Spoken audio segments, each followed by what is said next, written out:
What's going on, guys? We have Pistol Shrimp number 3, and by this point, you guys have likely seen my other two videos. You know I'm a big fan of this series, and after reading Pistol Shrimp number 3, nothing's changed there. I very much recommend this series, so I'll go ahead and say that right off the bat.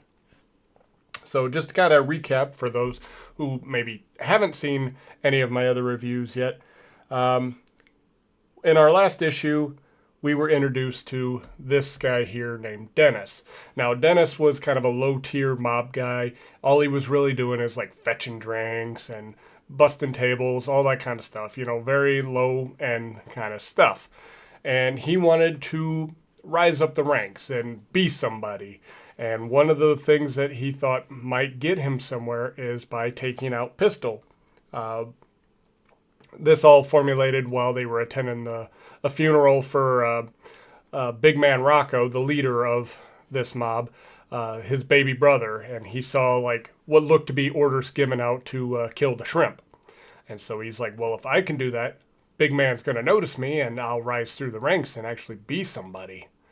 And so he sees another group of this mob. They're getting ready to go off and go kill the shrimp. They got tipped off as to where he is. And even though Pistol does get shot in that incident, he is able to take out those 4 members. And then it's just Dennis. And that's it. That's just those 2. Now, Dennis has them dead to rights. They have a little standoff, and Dennis decides that this isn't something he's able to do.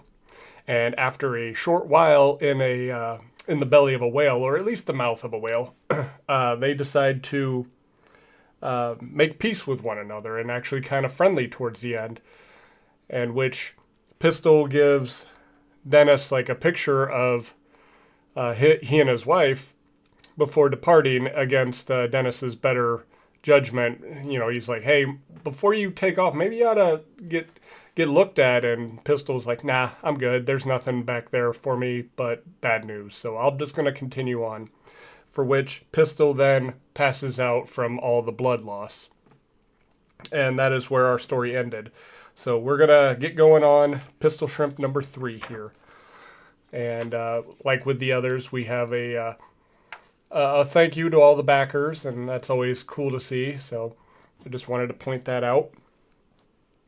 And then we start at the restaurant, and we see Pistol is looking out at all the people enjoying their meal and whatnot. And we saw this back in issue 1.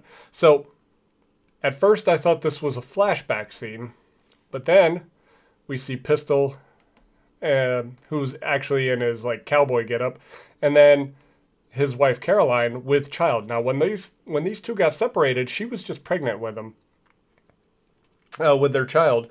And so I'm like, okay, either this is a dream or Charlie McFarlane, the writer of this, really fucked up and just reunited these guys early. And I'm like, I doubt that that's the case. So I'm like, okay, this is likely a dream sequence. And, he's reunited. Everything's all good and lovey-dovey.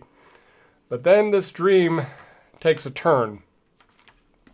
And the 4 members of the gang from the previous issue that Pistol took out, they reappear, and he's like, you going to explain to your wife, what it took to, reunite you guys, all the blood on your hands?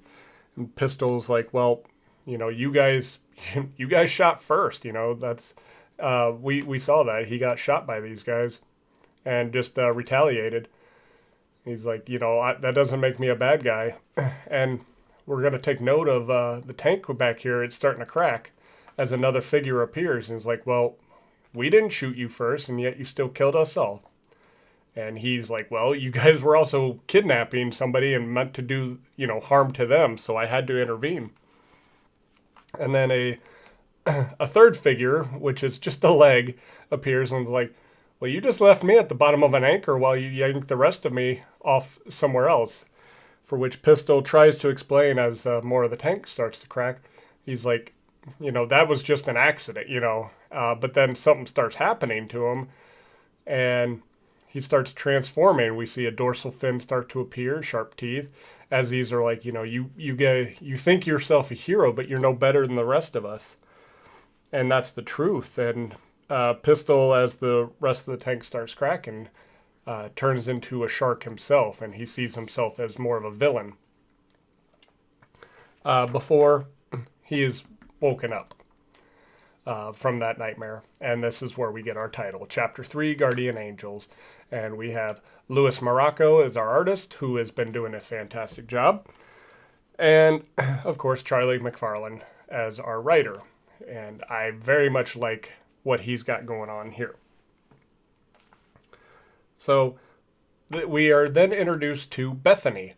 Now, Bethany is one of the people that have brought in Pistol, and we see her introduce herself to him now that he's finally awake, and lets him know that her and her sister Lori found him and brought him here to recover. He thanks him for the hospitality and says, well, I must be getting moving on. And of course, he needs to go find his wife. And she's like, you're in no condition to do that. You're banged up. And he's like, yeah, but, I must do, there are things that I must do. She's like, well, at least have breakfast. She's like, let's at least put something in your belly. And he explains he doesn't have time for that, finally lets her know, my wife's out there. I got no business having a big old meal while she's out in potentially dangerous waters. That just doesn't sit right with me. Bethany sympathizes and is like, well, I wish there was something I could do to help. Do you have at least a picture or something? And he's like, yeah, sure. Let me just grab my picture, and realizes that his picture is not there. And he's like, I always have this on me. And so we saw him willingly give that over to Dennis in the previous issue. So my assumption is that he only did it because he was just kind of dazed and woozy from all of the blood loss, and, didn't really think it fully through. Because that picture in the previous issue was a way for he and Dennis to kind of connect. He saw what Pistol's, fighting for and why he's doing what he's doing. And Dennis was able to sympathize with him a bit. And speaking of Dennis, he's actually looking at this picture as he's waiting in a chair. This guy over here named Phil tells him that the boss is ready to see him. And of course, the boss being big man Rocco. We get a better look at him. We saw him briefly in the previous issue as he looked to be talking to his captains and whatnot.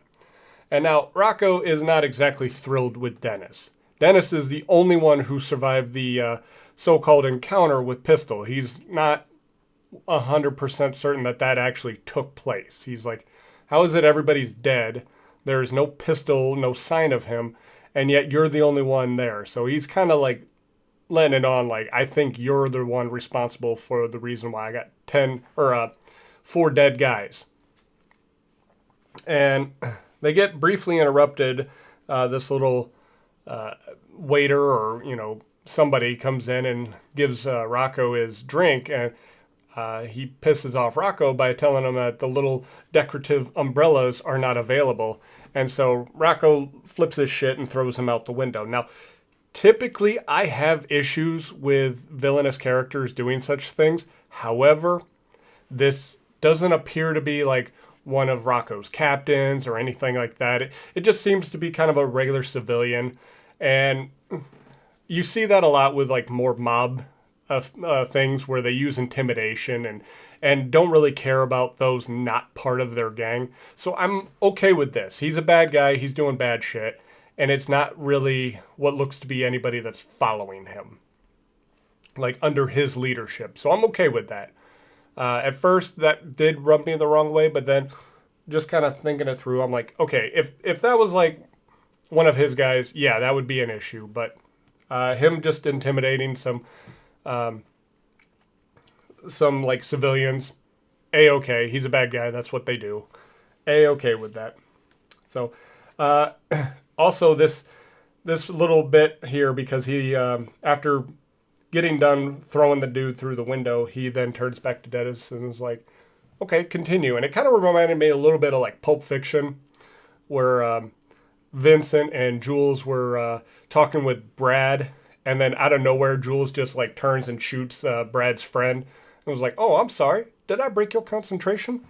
And it kind of had that same feel to me, where he just gets rid of this dude, and he's likely dead, or at least hurt. And it was like you were saying, let's hear your story. So now Dennis is in a real bad spot, and he's like, well, Pistol's gone. And this pisses off Rocco further. He's like, so you mean you lost him? No, no, no. He's dead. Oh, dead. Okay, we like dead. Dead's good. How is he dead? I shot him. And then he's like, no, I don't buy this. This is bullshit. You're just trying to save your hide. You're not producing a body for me. You're not giving me any kind of evidence that this man is dead or that you even had an encounter with him. And then as he gets, hit into the wall, Pistol's picture pops out, and Phil picks it up and is like, hey, boss, you might want to check this out. And so Rocco actually sees the picture and is like, okay, maybe this actually did happen. Maybe our troubles with Pistol are gone. And later on, we see Dennis coming out of the office, and his friend Ray, is like, hey, how did everything go? Now, Rocco let him know that it was Ray who informed him that he knows that Dennis tagged along with that group. And so that's how he is aware of all this. And so Dennis is like, dude, why'd you rat me out? And he's like, well, honestly, I was kind of worried about you, bud. And also, I'm kind of shit at keeping secrets. So I tell you what, let me make it up to you since all is well. Let me at least get you a drink at the bar. And Dennis is like, well, actually, I can't go because Big Man Rocco put me on an assignment tonight. So thanks, but no thanks. And Ray's like, no hard feelings, no big deal. You're getting everything you deserve. And that word deserve kind of got emboldened. And typically when we hear that kind of phrase, usually that means that whoever is on the receiving end of that phrase is usually going to be getting some shit later. And so I don't necessarily know if Dennis will certainly deserve all of this stuff, but it does sound like he's going to be thrown through some trials later on. So now we cut back over with Pistol, and he's saying his farewells to Bethany, and she's like, where are you going? And he's like, I don't really know. And she lets him know that the roads are being watched by bandits, to kind of keep on the lookout. But then kid sister Lori pops up, and she's kind of smitten with him, right? It's like, oh man, you're like a real life cowboy, just like my, hero in my comic book. And she's like, he goes on about this comic character, and it's like, he has a cape just like you. He's a real good guy, he's a good hero. And Pistol's like, well, I hate to break it to you, but I'm no hero. I'm nothing of that sort. And so it does kind of seem like his dreams are kind of affecting him, and he's not really seeing himself as the hero type. He might be feeling like he's kind of a bad guy. And it was something that Pistol said kind of set Bethany off, and she goes walking away, and Pistol looks at Lori and is like, what's up with your sister? And Lori explains that Bethany's been kind of sad ever since their dad took off a couple days ago, took one of the horses, and hasn't been back since. And so Pistol's like, well, okay, I need to figure out what's going on here, and gets himself involved and, confronts Bethany. It's like, hey, what's up? Bethany's like, don't mind my sister. She's got a big mouth. It's nothing you need to concern yourself with. And he's like, well, you know what? Look, I'm concerning myself, so let's spill it. And so she says that since the bandits have taken over the roads, her dad went out to go find a safer path for them, and he went through the coral. And, anybody who goes there doesn't return. So she fears the worst for him. And she says to make matters worse, because he's gone, we have nobody to take us into town to sell our harvests, and that's how we make our livelihood. We got nothing without it. And Pistol's like, well, hey, it's the least I can do. Let me escort you. She's like, well, you only got one arm. How are you gonna prevent bandits from attacking us? He's like, I'm not worried about a few bandits. And she's like, well, we're down a horse. Hey, I got a horse right here. And he can pull his weight, no problem. And so this cheers up Bethany. She's, thanks him and is like, you know what? I think you're selling yourself a little short. I think you are a hero after all. And you see this kind of, sheds a different kind of light on Pistol. He's looking pretty happy. He's like, you know what? Maybe I'm not such a bad guy after all. He's starting to maybe just let the dreams be dreams. But now we catch up with Dennis, and we see him kind of hanging out in the background as Phil is over here talking with a new guy named Jackie, and just kind of filling Jackie in on the situation that Dennis is going to be tagging along with their little mission that they're on. And their mission is they're selling insurance to this hotel owner, or at least manager. I don't know if he owns it or not. And so basically they go in and give him the spiel of, hey, it'd be really bad if something were to happen to you and into your establishment here. So I'll tell you what, why don't you give us what's in the safe and we'll protect you. And they do this at gunpoint, of course. Now the bank manager, he goes over and hands them all the money that's in the safe. Now, I have a slight little criticism here. There is not a whole lot of money here. Now, my camera is not going to pick this up too well, but it looks like there's a hell of a lot more in that safe than what is being handed over. Now, I don't think that the manager's trying to, swindle these guys, because, he's about to lose his head right here. So I don't think that he's just like, oh yeah, I'm not going to give you all the money. I'm just going to only hand over $12. No, I don't think that at all. I think that that's just a slight error with the illustration as far as what we have here and what's presented. So again, nitpicky. It's not that big of a deal, but it is something I wanted to point out here. Now, Phil's getting ready to shoot this bank manager or hotel manager, and Dennis intervenes. He's like, he didn't want to kill the guy, and Jackie and Phil are growing a little suspicious. Like, why not? I thought you were a real killer. What's the deal? Who's this guy? Does he mean anything to you? Why? Why keep him alive? He's like, well, I think you guys are giving up kind of early. Why don't we rob all the people in all the rooms? Oh, yeah, that's actually something right there. Okay. So I like the way you're thinking. So they get the keys from the hotel manager instead. We then cut back over to Pistol, and we see, Bethany's steering the stagecoach, and you got Lori and Pistol in the back. And Lori's going on and on more about this character. Moses Wilde is the name of her comic book hero. And as she explains, Pistol's kind of drawing some parallels between this comic character and himself. She goes on to talk about how he's somebody that came from the heavens and is not able to return quite yet, so he's helping townsfolk down below in hopes that he can make it back home. And so he's drawing those obvious parallels, and Pistol's like, well, does he make it back? Does everything end well for him? And she said, don't know. The story's not over. And then Bethany calls to Pistol and just kind of points out the coral here. Now, I made a slight issue out of the funeral scene from issue 2. And it does look like that we're just kind of going with the tree look for the coral. So I will stand corrected on that one. That is how we are interpreting all of this. That this is actually coral, not actual trees.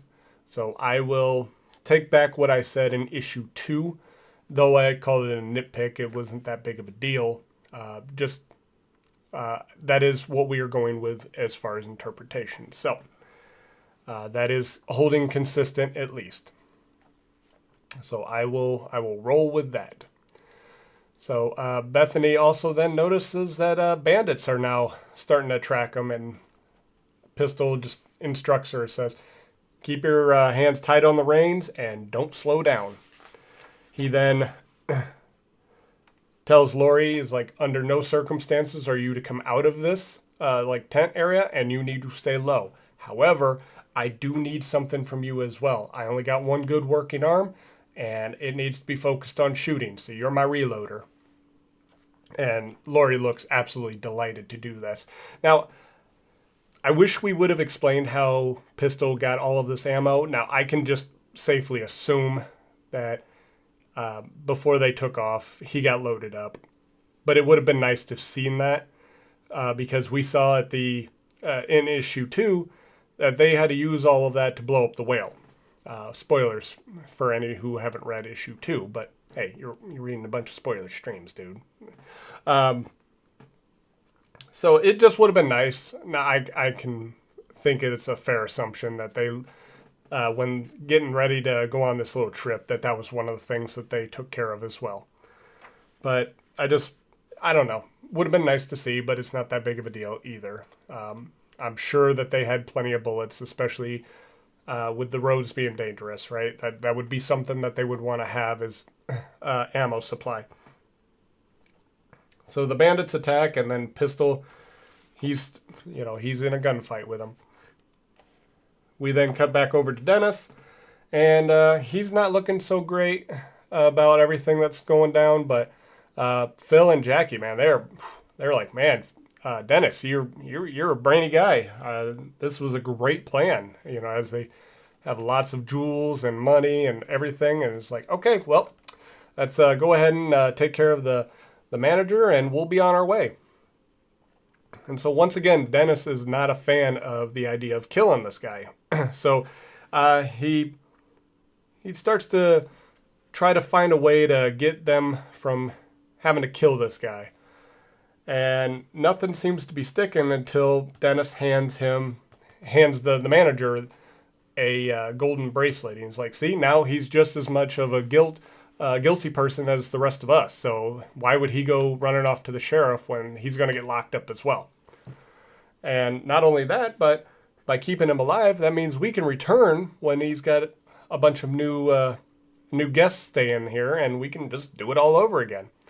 And this seems to intrigue them enough to just go with the plan. Now, I don't think that would actually hold up. And maybe Dennis doesn't think so either, but it's at least enough to get Phil and Jackie not to kill this manager. And so I'm good with that rolling. I really don't think that a sheriff's going to be like, whoa, you got one little golden bracelet, and sorry, dude, we're going to haul you away to jail too. And of course, the manager's not going to say anything. It's like, well, you're saving my ass. I'm certainly not going to argue against this. So I think that was just one of those things where it was just like grasping at straws. That was a straw that seemed to hold tight for him and keep him from having to kill somebody. And yeah, the manager's happy to play along, meaning if it means that his life's going to be spared. So they later go to the bar that Dennis used to work at, and we see Ray is there. And they're immediately insulting Ray and just demanding drinks. And they throw insults like, calling him a flunky or a beach hugger, being that he's a stingray and stuff like that. And they're just celebrating, having a good old time. Dennis doesn't look to be having too much of a good time, and he's not participating in bashing Ray. That is until Ray now asks Dennis, how did it go? How did everything turn out for you? And he wasn't going to say anything until he spots Phil and Jackie taking a look. Like, you're going to insult him, right? You're gonna beat on your friend. And yep, sure enough, Dennis gets to bashing him, calls him like a stooge, and tells him to enough yapping and keep the drinks pouring. And of course, he feels bad, but it definitely looks like he's just in a really bad spot, and he doesn't really know what to do. He's been fighting for his life pretty much this entire book, and it's just like, this might be enough to end his life here. So of course he's got to get in on the bashing.